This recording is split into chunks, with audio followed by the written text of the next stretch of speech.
Hello friends, नमस्कार, सत श्री अकाल।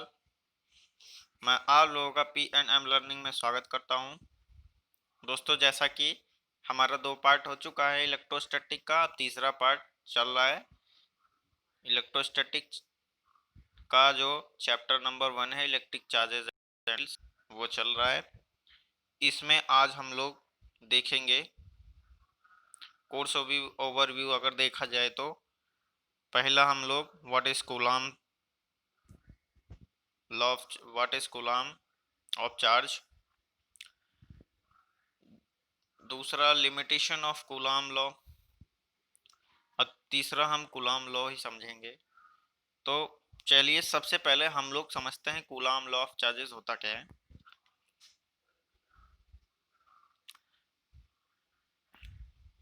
Coulomb law of electric charges, चलिए, तो इसके लिए आप लोगों को दो चार्जेस लेने होंगे, that is Q1 and Q2, और उसको R डिस्टेंस से सेपरेट किया हुआ होना चाहिए, यानी R डिस्टेंस से उसको सेपरेट करेंगे। तो दोनों चार्जेस हैं, ये सपोज कीजिए चार्ज Q2 है, सपोज कीजिए चार्ज Q1 है। बिना सपोजिशन के फिजिक्स में, आप इंजीनियरिंग और फिजिक्स में बिना सपोज के कुछ नहीं होता। तो सपोज कीजिए कि एक रॉड आपके हाथ में, और उस रॉड के एक एंड पर एक चार्ज है जिसका नाम Q1 है, और दूसरे एंड पे एक चार्ज है जिसका नाम Q2 है, और जिसकी लेंथ L है। L लेंथ ही वही चीज है जो सेपरेट करती है, यानी R यहाँ पे वो चीज है जो कि दोनों चार्जेस को सेपरेट कर रही है। तो ये लॉ स्टेट क्या करता है, this law state that the force of attraction और repulsion between two stationary point charges is, इस यह लॉ के अनुसार बताता है कि जो फोर्स ऑफ अट्रैक्शन है, यानी ऐसा फोर्स किसका, अट्रैक्शन का, आक्रमण का, और रिपल्सन का, रिपेल का और अट्रैक्ट का, दो चार्जेस के बीच में कितने फोर्स का अट्रैक्शन होगा, कितने फोर्स का रिपल्सन होगा। Two stationary point charges, that is test charge जो हमने लिया हुआ था Q1 एंड Q2, वो क्या होना चाहिए, directly proportional to the product of magnitude of the two charges. That is जो फोर्स F है वो डायरेक्टली प्रोपोर्शनल होगा किसके, Q1, यानी product of both two charges Q1 and Q2। ये बता दिया, कूलॉम्स लॉ ने ये बताया। अब दूसरा बताया क्या, द इनवर्सली प्रोपोर्शनल जो फोर्स है, force of attraction and force of repulsion between two point charges और stationary charges, stationary point charges is direct inversely proportional to the square of the distance between them. This force acts between the line joining of two charges, that is the force F is inversely proportional to the its separation, that is 1 by r square, 1 by r square। अब चलते हैं, समझ लिया, अभी समझ में आ गया। तो कूलॉम्स लॉ ने कहा था कि आप पहले एक दो चार्ज लीजिए, दो स्टेशनरी पॉइंट चार्जेस लीजिए, जिसको हमने किससे, स्टेशनरी पॉइंट चार्जेस को R से सेपरेट कर रखा है, जिसकी वजह से जो फोर्स ऑफ अट्रैक्शन और फोर्स ऑफ रिपल्सन आएगा उन दोनों चार्जेस के बीच में, वो पहला उसमें निष्कर्ष निकला था, कंक्लूजन निकला था कि जो फोर्स होगा वो डायरेक्टली प्रोपोर्शनल होगा किसके, product of these two charges, and जो दूसरा कंक्लूजन निकला था वो बताया जाएगा inversely proportional to the separation of these two charges, separation between the two charges, that is R square of the separation, square of the separation, यानी force is directly proportional, indirectly proportional और inversely proportional to the lining to the distance separation, distance of separation, square of the distance of the separation.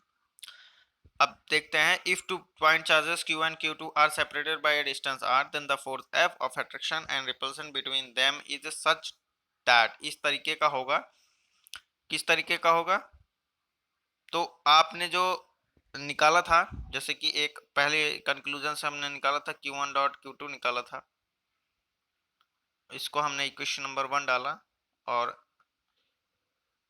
दूसरे conclusion से इसको हमने equation number 2 डाला। इन दोनों equation को अगर आप लोग ऑन एडिंग ऐड करते हैं तो ये आएगा, देखिए F is equal to the Q1 dot Q2, that is both two stationary charges to the separation indirect, and K is the proportionality constant here. K, it is a proportionality constant.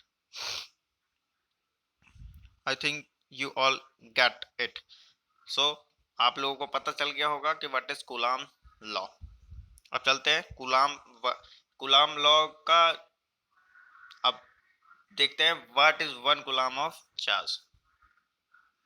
देखिए 1 coulomb of charge क्या होगा। 1 coulomb of charge is that amount of charge that repels an equal and similar charge with force 9 into 10 की power 9 newton when placed in vacuum at the distance of 1 meter from it। समझ गए। तो 1 coulomb एक ऐसा amount है charge का जो कि रिपेल और अट्रैक्ट करता है। Repel an equal and similar, यानी एक इक्वल में मतलब होता है बराबर, सिमिलर मीन्स एक समानता चार्ज का।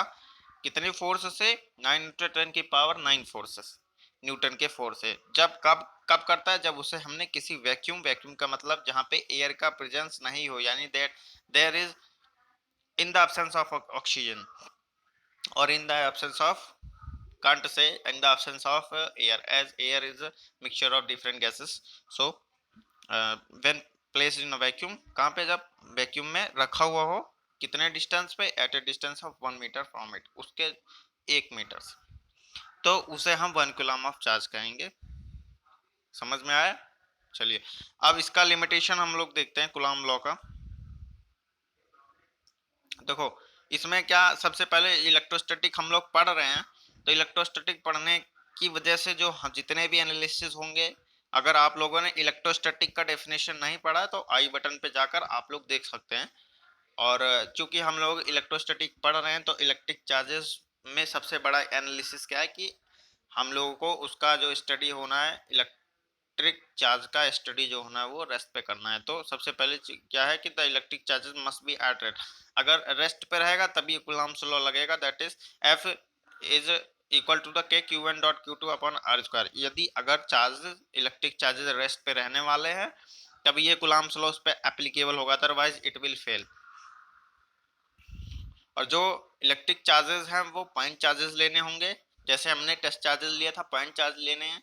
पॉइंट चार्ज और स्टेशनरी पॉइंट चार्ज ये सब होना चाहिए। अगर पॉइंट चार्ज नहीं होगा तो ये लॉ उस पर वैलिड नहीं करेगा। और इन दोनों के बीच में जो सेपरेशन होगा वो nuclear size greater than the nuclear size. Nuclear size क्या होता है वो आप लोग मुझे कमेंट बॉक्स में आकर कमेंट करेंगे। फिर जितने लोग कमेंट करेंगे मैं उसका आंसर दूंगा, बहुत अच्छी तरीके से आंसर दूंगा। तो सबसे पहले बताया गया है कि जो इलेक्ट्रिक चार्ज है वो रेस्ट पे होना जरूरी है, ठीक, क्योंकि हम लोग इलेक्ट्रोस्टैटिक पढ़ रहे हैं तो इसलिए रेस्ट पे होना जरूरी है। चलिए, और इलेक्ट्रिक चार्ज जो है पॉइंट चार्ज भी होना जरूरी है। इलेक्ट्रो ये कूलम्ब्स लॉ तभी एप्लीकेबल करेगा, अदरवाइज इट विल फेल। तो और जो इनके बीच का सेपरेशन होगा, जैसे आर की वैल्यू जो होगी वो मच स्मॉलर देन नहीं होनी चाहिए, यानी न्यूक्लियर साइज से कम नहीं होना चाहिए। पर न्यूक्लियर साइज वो आप लोगों को पता होगा कितना है, वो कमेंट बॉक्स में आकर कमेंट कीजिए। और इस वीडियो को लाइक कीजिए, शेयर कीजिए एंड सब्सक्राइब कीजिए।